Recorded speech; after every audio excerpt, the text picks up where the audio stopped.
You don't expect to find your wife's obituary while drinking coffee on a Sunday morning. But there it was, buried halfway down page 4 of the Fairview Gazette, printed in small, black text like any other death notice. Claire Andrews, 34, passed away unexpectedly at her home. The date? Yesterday. The address? Our address. I stared at it for a long time, waiting for my brain to catch up. Claire was asleep upstairs. I had kissed her goodnight, heard her breathing next to me. I had woken up beside her just 2 hours ago. So why was the paper saying she was dead? I should have woken her up. Should have called someone. Instead, I just sat there, my coffee turning cold, rereading the obituary over and over, looking for some kind of mistake. Maybe it was another Claire Andrews. But we lived in a town of 6,000 people. I would have known if someone else shared her name. Maybe it was a prank. But who the hell prints a fake obituary in the town newspaper? And then I saw something else. A line at the bottom in italics. Funeral services will be held at Willow Hill Cemetery. Arrangements handled by Parker and Sons Funeral Home. That didn't make sense either. Because I had been to Willow Hills. It was abandoned. Had been for years. I folded the paper and placed it back on the table like it was something fragile. Then I stood, moving slowly, carefully, like my body didn't quite belong to me. I climbed the stairs. Paused outside our bedroom door. Listened. The sound of breathing. I let out a shaky exhale. Then I pushed the door open. Claire was still there. Curled up in bed, the sheets rising and falling with her breath. Alive. Not dead. So what the hell was going on? I didn't tell her. Not yet. I wanted to check the funeral home first. I grabbed my phone and called Parker and Sons. A woman answered on the third ring. Parker and Sons Funeral Home. How can I assist you? I hesitated. Then, hi, I saw an obituary for Claire Andrews in today's paper. I was wondering if I could get more details. A pause. Are you a family member? I swallowed. I'm her husband. Another pause. Longer this time. Then, in a careful voice, the woman said, Sir, are you sure? My mouth went dry. What does that mean? A slight rustling on the other end. Then the woman's voice again, lower. I think you should come in. Click. The line went dead. It took me 10 minutes to drive across town. The funeral home sat on the edge of Fairview, a small, gray building with faded signage. I had driven past it 100 times. Never had a reason to go inside. Until now. I pushed open the door. A small bell jingled overhead. A woman in a black dress sat behind a desk, flipping through paperwork. She glanced up and froze. Her eyes went wide. Sir, she hesitated. I thought you were already here. I frowned. What? She blinked. The service. It started half an hour ago. My stomach twisted. What service? The woman pointed down the hallway toward an open doorway. I stepped forward, my heart hammering. And that's when I saw it. Through the doorway. Into the small chapel. A casket. At the front of the room. With Claire's name on it. And the worst part? There were people sitting in the pews. People I didn't recognize. All dressed in black. All sitting perfectly still. Staring at the closed casket. Like they had been expecting me. I took a step into the chapel. No one turned to look at me. No one even moved. I reached for one of the funeral programs sitting in the back pew. My hands trembled as I lifted it. The front page was printed in elegant script. In loving memory of Claire Andrews. Below it, a photo of my wife. But not a photo I had ever seen before. Not one we had ever taken. She looked paler in the picture. Her smile was small. Forced. Like she didn't want to be there. I flipped the program open, scanning the names of those in attendance. I recognized no one. And at the bottom, a note, printed in small, neat letters. Gone, but never forgotten. You are welcome to visit her at Willow Hill Cemetery. I gripped the edges of the paper, dizzy. What the hell was happening? I turned back toward the casket. The people in the pews hadn't moved. They were still staring. Still watching. Like they were waiting for something. For me to do something. Then, the casket creaked. The lid shifted. And I realized it wasn't fully closed. I took a step forward. Another. I placed my hands on the edge of the casket. Hesitated. Then slowly I pushed the lid the rest of the way open. And inside I saw Claire. My wife. Her skin pale. Her lips slightly parted as if she was about to speak. Her hands folded neatly over her stomach. Holding something. A photograph. I reached down, my fingers shaking, and slid it from beneath her hands. And when I saw what it was, my entire body went cold. Because it was a picture of me. Taken that morning. At our kitchen table. Reading the newspaper. and scrawled across the bottom in handwriting I didn't recognize. You shouldn't have come here. I don't remember leaving the funeral home. I remember standing over Claire's body in the casket, the funeral program shaking in my hands. I remember the faces of the mourners still staring ahead, never blinking. I remember the photo, a picture of me taken that same morning, placed inside the casket. But after that, nothing. It was like my mind just shut off. When I finally came to, I was in my car, parked outside my house. The sky had darkened, and Claire, the living Claire, was inside, waiting for me. I sat in the driver's seat, gripping the wheel so tightly my knuckles ached. I had seen my wife's body. Lifeless. Cold. Yet I had kissed her goodbye this morning. How could that be? There had to be a logical explanation. A clerical error. A bizarre mix-up. I just had to talk to her. I stepped out of the car, walked up the front steps, and pushed the door open. The house was quiet. Too quiet. Claire. My voice sounded hoarse. From the kitchen, "Hey, babe. You okay?" I felt a chill run down my spine. Her voice sounded normal. Completely, utterly normal. Like nothing had happened. Like I hadn't just seen her body in a casket. I stepped into the kitchen.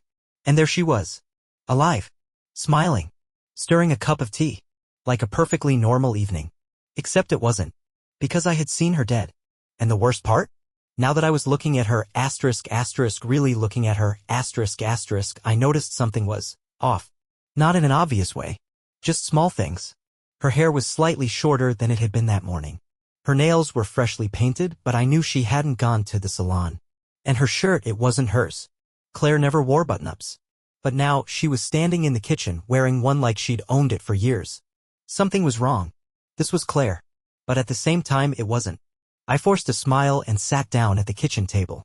Claire glanced at me, concern flickering in her eyes. You okay? You look pale. I swallowed hard. How was I supposed to say it? Hey, honey, I just saw your obituary. And your funeral. And your body in a coffin. But here you were making tea like nothing happened. Instead, I just asked, what did you do today? She frowned slightly as if the question confused her. The usual. I nodded, trying to keep my voice steady. The usual? She tilted her head. Yeah. I went grocery shopping, came home, read a little. Why? I forced a laugh. Just making conversation. She smiled, but it didn't quite reach her eyes. Then she turned away, opening the fridge. I forgot to get milk. I'll run out later. I stared at her back, my mind spinning. Because Claire never went grocery shopping alone. She didn't drive. She didn't even have a license. I had to be sure. Had to know if I was losing my mind. That night, when Claire went to bed, I waited until I heard her breathing slow. Then I grabbed my laptop and pulled up the security camera footage. We had a small outdoor camera facing the driveway. It would show whether she had left the house today. The feed loaded. The timestamp flickered in the corner. And I hit play. 8 a.m., I leave for work. Claire is still inside. 10:17 a.m., nothing. No movement. 12:42 p.m., still nothing. 2:30 p.m., the house is silent. Claire hasn't stepped outside once. But she said she went grocery shopping. She lied. My throat tightened. I kept watching. 3:16 p.m., something moves. The screen flickered. Then, for a brief second, the front door opens. And Claire walks outside. Or at least, someone who looks like Claire. Her clothes are different. Her hair is slightly shorter. And she isn't carrying anything. She just stands there. Perfectly still. Facing the street. Then, after a full minute of standing motionless, she steps back inside. NCL. I stared at the screen, my pulse hammering. The Claire on the footage wasn't holding grocery bags. She hadn't gone to the store. She had just stood there. Perfectly still. Like she was waiting for something. Or someone. Then, after exactly 60 seconds, she turned. And walked back inside. Like she knew I'd be watching later. Like she wanted me to see. I closed the laptop, my mind spinning. I needed to stay calm. To act normal. But my hands were shaking as I crept into the bedroom. Claire was still asleep, her breathing deep and steady. I stood there in the dark, just watching her. Trying to convince myself she was the same woman I had married. Trying to ignore the growing feeling that she wasn't. Then I saw it. The mirror. The bedroom had a small vanity mirror on the dresser. Nothing fancy. But in the dim light, something looked wrong. Claire's body was reflected. But her face wasn't. Like the glass refused to capture her. Like it knew something I didn't. I swallowed hard. Took a step back. And then, in the silence of the room, Claire shifted. Her breath hitched, and for a brief second, I swear I saw the corners of her lips curl upward. Like she was awake. And she was smiling. The next morning, I decided to test her. Over breakfast, I asked simple questions. Things she should easily know. Like how we met. What year we got married. The name of the restaurant where I proposed. She answered all of them correctly. But too quickly. Too perfectly. Like someone who had memorized a script. Like she wasn't actually remembering. Just repeating. And then I asked, what did we do for your last birthday? For the first time, she hesitated. A flicker of confusion passed over her face. Then she smiled. We went to the lake house. My stomach dropped. We don't have a lake house. She blinked. Then laughed. I meant the cabin. Remember? We didn't have a cabin either. I forced a smile. Pretended not to notice. But my heart was pounding. Because whoever was sitting across from me. She wasn't Claire. Not really. I needed answers. Something real. Something logical. That afternoon, while Claire was in the shower, I called Dr. Whitaker. Our family doctor. Maybe Claire had an illness. A neurological issue. Memory loss. Disassociation. Maybe there was a reason she wasn't acting like herself. The phone rang twice before he picked up. Mr. Andrews? His voice sounded careful. Like he already knew why I was calling. I exhaled slowly. Hey, document.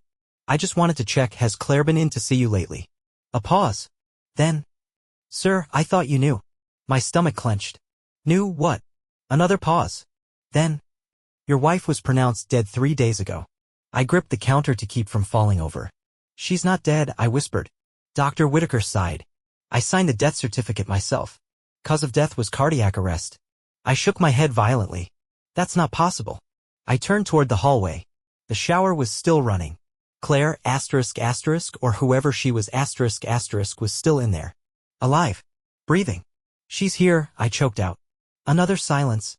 Then, in a low, cautious voice, Dr. Whitaker said. Sir, are you alone? I swallowed hard. No. Then I can't talk right now. The line went dead. The shower shut off. Footsteps padded toward the bedroom. I stood there, phone still pressed to my ear, my body locked in place. Claire stepped out of the bathroom, towel wrapped around her. And smiled. Like nothing was wrong.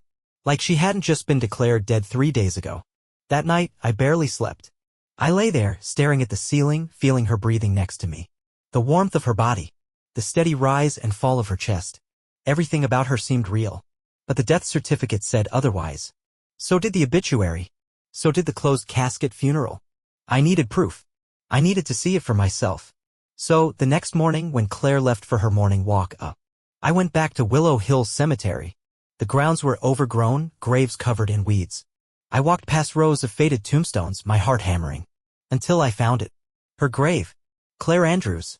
1989 to 2023. Gone, but never forgotten. My head spun. The dirt looked freshly packed. Like someone had buried her recently. I staggered backward. My wife, the woman I ate breakfast with this morning, was buried right in front of me. Unless it wasn't her. Unless the woman in my house was someone else. Something else. I turned to leave.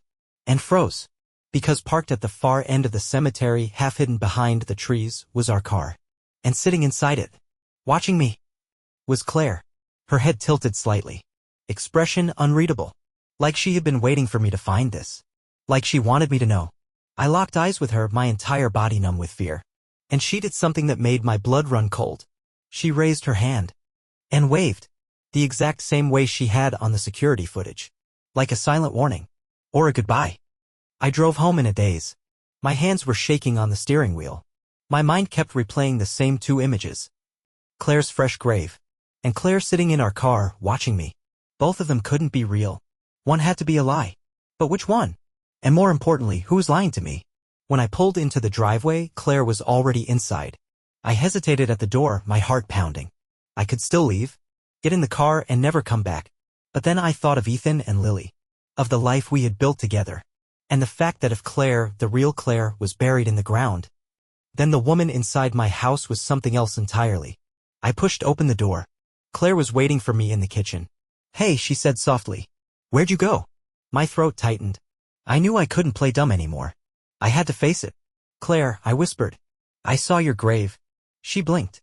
For a long moment, she didn't say anything. Then she sighed. Like she had been expecting this. like she was relieved. And then, in a voice that sent chills down my spine, she said, "I was wondering when you'd figure it out." The room tilted. My breath caught in my throat. "What?" I whispered. Claire folded her hands on the counter, staring at me with a strange calmness. "I didn't want you to find out like this," she said. Her voice was soft. Too soft. Like she was talking to a child. "But now that you have, we should talk." My stomach churned. "Who are you?" I asked. She smiled. A small, sad smile. "You know who I am." "No," I said, my voice breaking. "I don't." I thought of the security footage. The way she stood outside for exactly 1 minute. The way she lied about going to the store. The way she answered every question perfectly except for the ones she shouldn't have known. Claire, the real Claire, was gone. And this woman. She was just wearing her face. "Tell me the truth," I whispered. She tilted her head. Then she did something that made my blood run cold. She reached across the counter and took my hand. Her fingers felt real. Warm. Alive. But when I looked down now, her wedding ring was gone. She had been wearing it that morning. I knew she had. "So where was it now?" "I never wanted to hurt you," she said. Her voice was gentle. Like she actually meant it. I pulled my hand away. "Tell me the truth." For the first time, she looked uncertain. She exhaled slowly. Then, in a whisper, she said, "I didn't replace her. She replaced me." I felt the air leave my lungs. "What?" Claire, the woman who wasn't Claire, stood up from her chair. She walked slowly toward the hallway, then stopped, turned back toward me, and pointed at the bedroom door. "She's in there." My body locked up. I couldn't move. I couldn't breathe. She was lying. She had to be lying. Claire was buried. She was gone. But as I stood there, frozen in fear, the bedroom door creaked open, and someone stepped out. It was Claire. My wife. Her hair was longer than it had been this morning. She was wearing her wedding ring. Her hands were shaking. Her face was pale but alive. And the look in her eyes? Pure terror. She turned to me, her lips trembling, her voice hoarse. "Don't listen to her. She's not me." The room spun. 2 women. 2 versions of my wife. One standing in the hallway. The other standing in the kitchen. Both staring at me. Both waiting. One of them was lying. But which one? I turned to the Claire in the kitchen. She was calm. Patient. "Who's in the hallway?" I asked. She exhaled slowly. "The same thing that was in the casket." I turned to the Claire in the hallway. Her breath was ragged. Panicked. "She's lying," she whispered. "I don't know what she is, but she's been pretending to be me." My pulse thundered in my ears. I needed to think. I needed to choose. Because one of them was real. And the other was something else. And if I chose wrong, I wasn't sure if I'd make it out alive. The Claire in the kitchen sighed. Then she reached into the drawer and pulled out a kitchen knife. Not fast. Not aggressive. She just held it in her hands. Like she already knew how this would end. Like she had done this before. "I was hoping we wouldn't have to do it this way," she murmured. Her eyes lifted to mine. She smiled. And that's when I finally saw it. The thing that proved she wasn't Claire. Her eyes. They were too dark. Too deep. Like something was looking out from inside of her. Something that wasn't human. I ran. Straight for the real Claire. She grabbed my arm, pulling me into the hallway. Behind us, the other Claire, the one with the knife, laughed. Low. Quiet. Like she had already won. "You made the wrong choice," she whispered. Then she took a step toward us. And the lights went out. I stood in the dark, my breath coming in short gasps. Behind me, Claire, the real Claire, gripped my arm so tightly I could feel her nails digging into my skin. Somewhere in the shadows, the other Claire was there too. Holding a knife. Waiting. I had to think. Had to figure this out. Because one of them was my real wife. And the other was something else entirely. "Listen to me," Claire whispered in the dark. "I don't know how she got here, but I woke up yesterday and I wasn't in our bed." I frowned. "What?" "I was in the basement. On the floor. I don't know how I got there." I felt a chill creep down my spine. Then I came upstairs and I saw her. She swallowed hard. She was already in the kitchen. Wearing my clothes. Cooking. My mind raced. The footage. How she had stood outside for exactly 1 minute. Was that when the switch happened? Had the real Claire been locked away somewhere while this imposter took her place?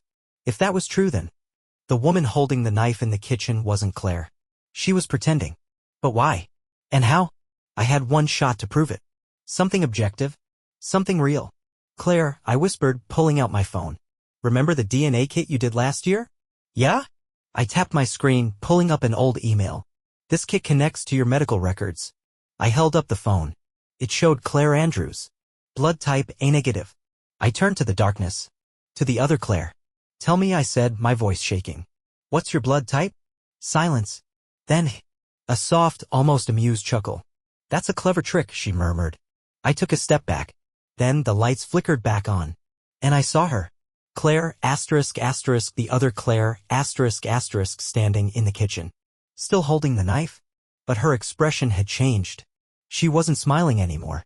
She just looked tired. Like she had been caught in something she didn't want to explain. Like she knew the game was over. I swallowed hard. You're not Claire. She stared at me. Then she exhaled. Slow. Controlled. Like she had been expecting this. And then she did something I didn't expect. She set the knife down. I never meant to stay this long, she said softly. Her voice was identical to Claire's. But now I could hear it. Something was missing. It was too smooth. Too practiced. She turned toward me and her eyes weren't dark anymore. They were empty. Not evil. Not malicious. Just empty. Like someone wearing a mask for too long, forgetting what's underneath. I didn't move. Neither did the real Claire. Then slowly, the other Claire, the imposter, stepped toward the front door. She placed one hand on the handle. Paused. And without turning back, she whispered. Tell her I'm sorry. Then she walked out. And we never saw her again. We filed a police report. Told them an intruder had been in our house. But nothing ever came of it. There were no fingerprints in the kitchen except Claire's. The security footage from that day was gone. And when I went back to check the obituary in the newspaper, it wasn't there anymore. The page was blank. Like it had never existed. Claire doesn't talk about it. Not what happened in the basement. Not what the other Claire had done while she was missing. Not what she remembers. But sometimes late at night I wake up and find her sitting in bed, staring at the door. Like she's waiting. Like she knows. One day the other Claire might come back. And if she does, I don't think she'll leave so easily next time.